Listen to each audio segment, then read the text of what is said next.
Bom, pessoal, dando sequência à nossa aula sobre campo elétrico, já falamos sobre o campo elétrico de uma carga geradora, campo elétrico de uma carga de prova, né? Como que vai ser a interação da carga de prova com o campo elétrico existente.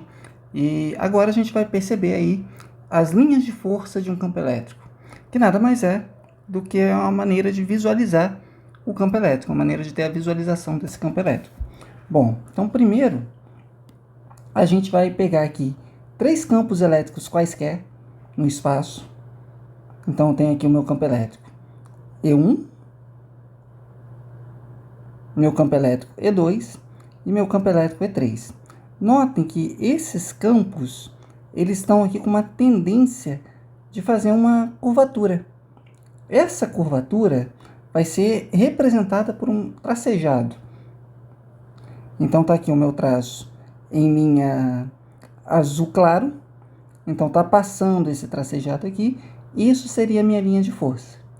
Esses campos elétricos que estão representados, campo elétrico E1, E2 e E3, eles são ali tangentes à minha linha de força. Então, aqui, ó, nesse ponto aqui, eu tenho um campo elétrico E1 que é tangente à minha linha de força nesse ponto. Aqui eu tenho meu campo elétrico E2, que é tangente à minha linha de força nesse ponto. Tenho meu campo elétrico E3, que é tangente à minha linha de força nesse ponto. Se eu chegasse até aqui, eu também teria meu campo elétrico E4, que seria tangente à minha linha de força nesse ponto. Então, a linha de força ela é uma representação que a gente tem para direcionamento do campo elétrico. Então, é uma forma de visualizar esse campo elétrico. Tudo bem? Então, seguindo, nós temos campo elétrico de uma carga quesão isolada. Como que vai ser a representação da linha de força do campo elétrico de uma carga quesão? Então, aqui existe a minha carga quesão. Vou pegar 2 pontos próximos a essa carga quesão. Então, ponto A e ponto B. E eu quero primeiro relembrar como que vai ser o campo elétrico em A e como que vai ser o campo elétrico em B. Bom, tenho aqui uma linha tracejada. Em A, eu vou ter um campo elétrico apontando nessa direção, porque o campo elétrico ele tem essa orientação de afastamento da carga quesão. Na verdade, a gente segue essa orientação de afastamento ou aproximação dependendo do sinal de quesão. Então, quesão positivo, essas linhas vão estar se afastando de quesão. Se fosse negativo, elas estariam se aproximando. Então, nós temos aqui a representação do campo elétrico no ponto A e do campo elétrico no ponto B. Nota que o campo elétrico no ponto A ele é maior do que o campo elétrico no ponto B. E isso, obviamente, porque a distância daqui até aqui, estou chamando de Dzinho, é muito menor do que essa distância de linha, da carga até esse ponto. Bom, beleza. E aí, como que seria a representação da minha linha de força? Nesse caso aqui em específico, para esses 2 pontos, A e B.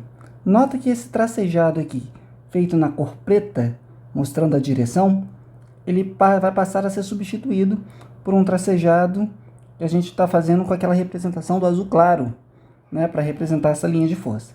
Mas então, antes disso, o campo elétrico em A tem maior intensidade que o campo elétrico em B, isso a gente sabe por conta da distância, e notem agora, ó, que foi substituída aqui o tracejado em preto por uma reta em azul claro.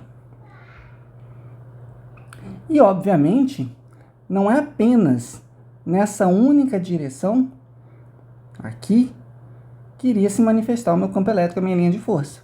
Minha linha de força ela também pode acontecer em tudo quanto é direção. Então, está aqui a representação da linha de força para uma carga elétrica quesão isolada, o campo elétrico de uma carga quesão isolada. Nota que tem uma diferença entre 2 linhas consecutivas. Ó. Desse ponto até esse ponto, eu tenho essa abertura. deste ponto até este ponto eu tenho uma abertura maior. E aí essa abertura ela vai estar diretamente relacionada com com a densidade da linha do campo elétrico. E aí seria uma maneira de relacionar isso com a intensidade do campo elétrico naquele ponto. Então, a gente percebe que como aqui está mais próxima uma linha de força da outra, o campo elétrico nessa região vai ser mais intenso do que nessa região em que uma linha de força ela está mais afastada uma da outra, uma linha consecutiva à outra. E é justamente o que a gente vai afirmar na parte escrita logo abaixo. Quanto mais próximas as linhas de força, mais intenso é o campo elétrico nessa região. Bom, e se eu tiver duas cargas isoladas? Aqui eu tenho uma parede isolante, vai ter uma carga à esquerda e outra carga à direita. E aí uma não vai sentir a presença da outra. Então tá aqui a minha carga Qzão positiva, gera um campo elétrico, por exemplo, nessa direção. Tá aqui a minha carga Qzão negativa, gera um campo elétrico, por exemplo, estou pegando uma das linhas de força, nessa direção. Isso, elas se mantendo isoladas. Então, a gente conclui o seguinte: antes a gente falava que num ponto qualquer era afastando, né? Sentido de afastamento de Qzão. E em um ponto qualquer, se Qzão fosse positivo. E em um ponto qualquer, se Qzão fosse negativo, era no sentido de aproximação de Qzão. Agora a gente pode mudar essa nomenclatura para o seguinte: as linhas de força nascem nas cargas positivas e morrem nas cargas negativas. E aí, se eu tirar aquele isolante que tinha aqui no meio, essas linhas elas se fecham. Então, como ela tende a nascer na positiva, morrer na negativa, ela faz aí esse circuito fechado, né? Podemos assim dizer. E aí nota que quando eu tenho duas cargas que não mais estão isoladas, eu tenho o que é chamado de dipolo elétrico. Então, uma carga positiva, uma carga negativa, são dois polos, né? Polo positivo e negativo. Isso configuraria um dipolo elétrico. Bom, seguindo, as demais linhas de força seguiriam sempre nascendo na positiva e morrendo na negativa, nascendo na positiva, morrendo na negativa, e todas elas vão encontrar, ó, essa daqui vai passar aqui por cima, essa daqui vai passar aqui por cima, até encontrar, e assim por diante. Todas elas encontram. E a gente percebe isso em laboratório. Se pegássemos, por exemplo, o gerador de Van der Graaf, e aí colocasse um recipientezinho, deixa eu tentar representar aqui. Então eu tenho um recipiente, uma cuba. Dentro desse recipiente eu tenho óleo. Deixa eu pegar aqui uma outra cor. Então aqui eu tenho óleo. Nesse óleo eu vou colocar um pouquinho de semente de grama. Poderia ser fubá também, mas essa semente de grama, elas vão estar aqui na superfície do óleo. Elas vão ficar ali imersas no óleo. E aí, se a gente pegar dois fios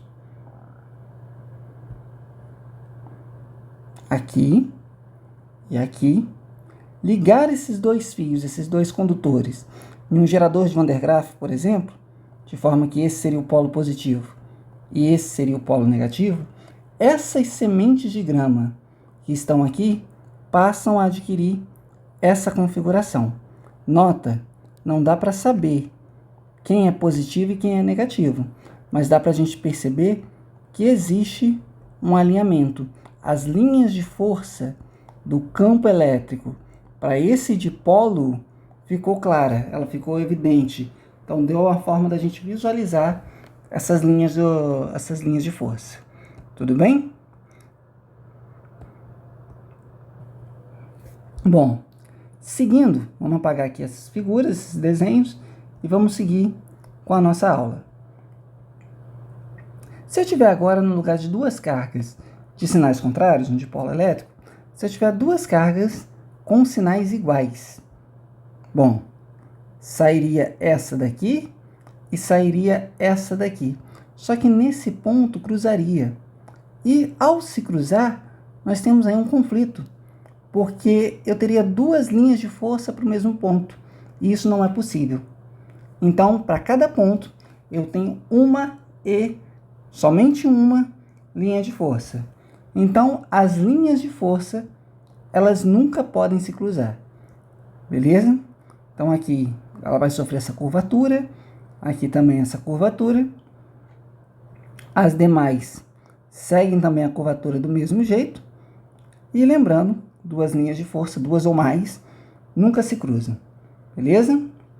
Bom, seguindo a mesma representação que a gente teve na figura anterior, se aqui fosse positivo e aqui fosse positivo, ou esse polo negativo e esse polo negativo, eu teria aqui também com a minha semente de grama essa representação em laboratório.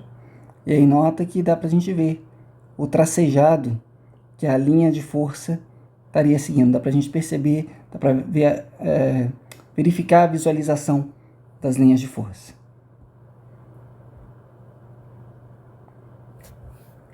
E aí a gente pode falar com um pouquinho mais de propriedade sobre a densidade de linhas de força. Então eu tenho aqui uma carga QA positiva, uma carga QB negativa, e aqui eu tenho um material que está isolando. Então uma não percebe e uma não interage com a outra. Bom, peguei uma distância D da carga até um determinado ponto, e aí foi traçada uma circunferência. Mesma distância D da carga negativa até um determinado ponto, traçada uma circunferência. Nota que essa distância D na carga positiva até esse ponto é a mesma distância da carga negativa até esse outro ponto. E aí vamos traçar as linhas de força. Nota que da positiva nós temos 8 linhas de força. Da negativa nós temos 16. E a gente percebe com isso que, por exemplo, ó, daqui até aqui tem uma certa abertura, e daqui até aqui, de uma para outra, a abertura é menor. Então ela está mais densa na carga negativa do que na carga positiva nessa representação. Com isso, significa dizer que o valor numérico da minha carga negativa é maior, em módulo, obviamente, do que o módulo da minha carga positiva. Então, eu tenho mais linhas de força ali. Então, quanto mais intensa for a carga, maior é o número de linhas de força que está conectado a ela. E aí, vamos para uma questão. Bom, a questão diz o seguinte: a figura mostra a linha de força de um campo elétrico. As afirmativas referem-se à figura abaixo. Primeira afirmativa: a intensidade do campo elétrico E na região A é maior do que na região C. Bom, campo elétrico na região A, campo elétrico na região C. Se eu fosse representá-los, percebe que em C a densidade das linhas de força são maiores do que na região A. Então aqui seria o meu campo elétrico, na região A, essa seta aqui, e na região C ele vai ser maior, porque as linhas estão mais concentradas.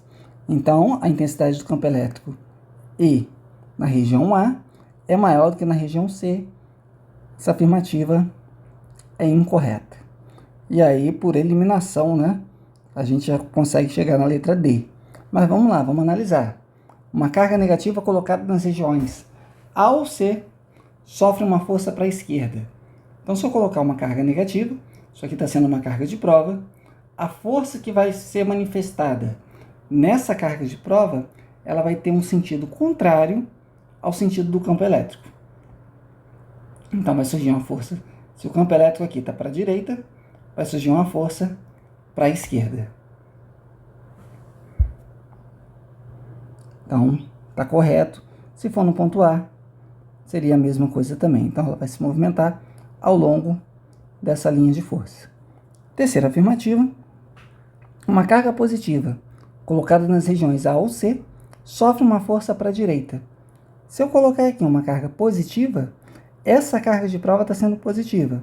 O sentido da força sobre ela é o mesmo sentido do campo elétrico. Então, ela vai sofrer uma força para a direita. Terceira afirmativa, correta também. E aí está aí a carrinha indo para a direita ao longo da linha de força. Alternativa correta, desde a eliminação da afirmativa 1, já seria a letra D. E aí a gente tem mais uma questão que diz o seguinte. Quanto à representação das linhas de força da figura abaixo, podemos afirmar que, se a gente olhar Q1 e Q2, as cargas estão nascendo de Q2 e morrendo algumas delas em Q1. Então, a gente pode falar que Q2 é positivo e Q1 é negativo. Bom, Q1 negativo, a gente elimina a letra A. Q2 positivo, a gente elimina a letra C. E a gente elimina a letra D. Ficando, então, com letra B e letra E. Agora, com relação aos módulos, né? Se a gente olhar, tem muito mais linhas de força saindo de Q2 do que chegando em Q1. Então, eu posso falar que o módulo de Q2 é maior do que o módulo de Q1. Então, a figura está mostrando isso para a gente. Ó, tem muito mais linhas aqui nessa área do que nessa área. E aí, o módulo de Q1 é menor do que o de Q2, ou Q2 é maior do que Q1. Então, elimina a letra E e a afirmativa correta fica a letra B.